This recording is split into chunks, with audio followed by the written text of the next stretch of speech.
I'm Haley. And I'm Haley. And this is the Haley News. President Andrew Jackson has signed into law the Removal Act, Indian Removal Act. The U.S. government are currently moving the Cherokees, the Muscogees, the Seminoles, the Chickasaws, and the Choctaw Natives west of the Mississippi River on an 8,000-mile march known as the Trail of Tears. Here's Haley live from the scene. Coming to you live from the Trail of Tears, I'm in Mississippi, by the Mississippi River where the natives are crossing to the west. Many have suffered from whooping cough, typhus, dysentery, cholera, and starvation.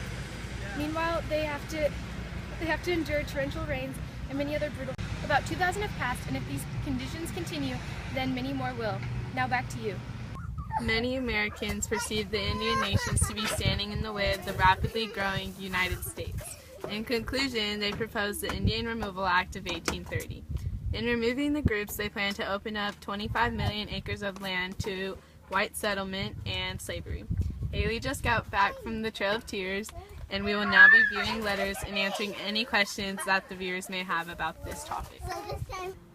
I have the letters, so let's begin.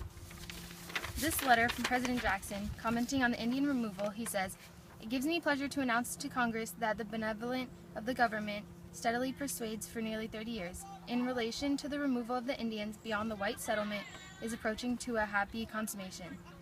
2 important tribes have accepted the provision made for their removal at the last session at Congress, and it is believed that their example will induce the remaining tribes to also seek the same obvious advantages."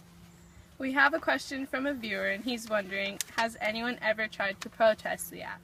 Well, viewers, some Americans protested against the removal due to the fact that if they were to remove the Indians, they were allowed to govern themselves.